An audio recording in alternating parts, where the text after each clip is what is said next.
এটা কি? এটা হলো ইন্ডিয়ার পাসপোর্ট।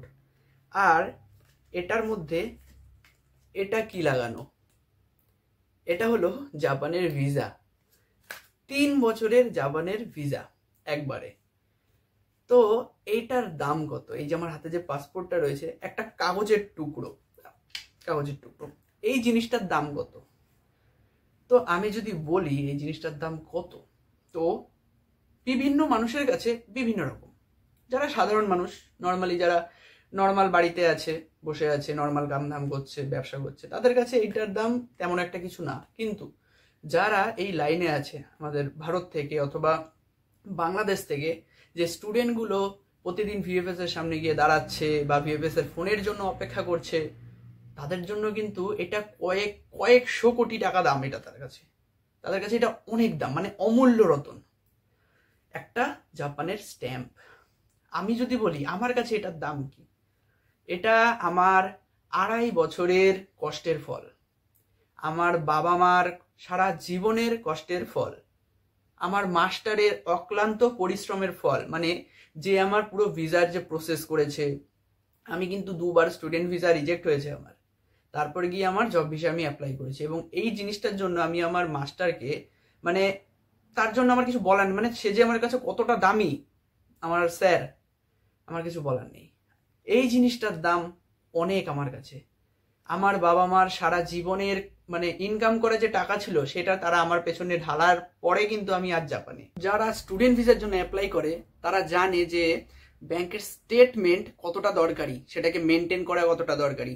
আমি বাংলাদেশের কথা জানি না, কিন্তু ইন্ডিয়াতে এটা দরকারি। এবং ম্যানুয়ালি গিয়ে ব্যাংকে টাকা জমা করে কম করে মাসে 5 থেকে 6 বার সেটাকে কিন্তু স্টেটমেন্টটাকে ঠিক রাখতে হয়। আমার বাবা রোদ ঝড় বৃষ্টি শীত কিচ্ছু নেই, প্রত্যেকটা মাসে 5 থেকে 6 দিন করে কিন্তু এই ব্যাংক স্টেটমেন্টটাও তৈরি করেছিল।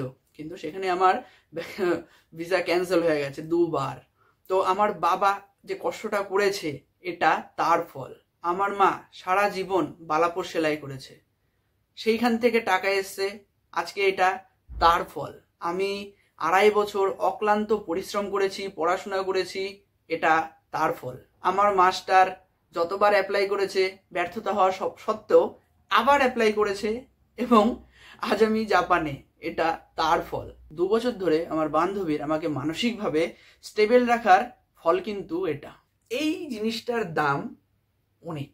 আর এখনকার সময়ে দাঁড়িয়ে ভারত অথবা বাংলাদেশ থেকে জাপানের ভিসা পাওয়ার যে রেশিওটা যে পরিমাণ কমে গেছে, তো সেখানে দাঁড়িয়ে আমার পাসপোর্টে যদি 3 বছরের একটা ভিসা লেগে থাকে, তাহলে তোমরা নিজেরাই আইডিয়া করে নাও যে এটার দাম কতটা হতে পারে, এবং কমেন্ট করে জানাও যে তোমার মনে কি হয় যে এইটার দাম কতটা।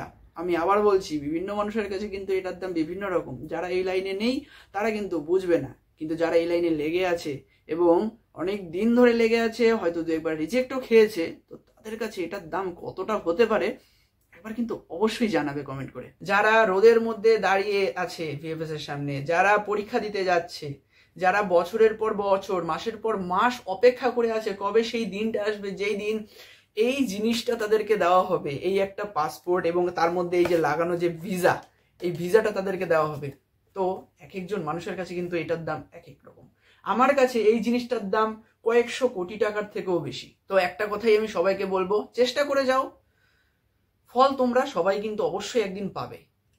কবে ফল পাবে, কবে কি হবে সে না ভেবে, ক্লান্ত না হয়ে, যে কোনো ফিল্ডে, তুমি বিদেশ যাওয়ার কথা বলো, স্টুডেন্ট ভিসা, জব ভিসা, বাড়িতে থেকে তুমি ব্যবসা করতে চাও, কোনো কর্পোরেট অফিসে জব করছো, চেষ্টা করে যাও, অবশ্যই ফল তোমরা পাবে। মানে হাল ছেড়ো না। আমাকে আমার মা, আমার বাবা, আমার বান্ধবী এরা সবসময় বলতো, হবে, তোর একদিন অবশ্যই হবে, হাল ছাড়িস না।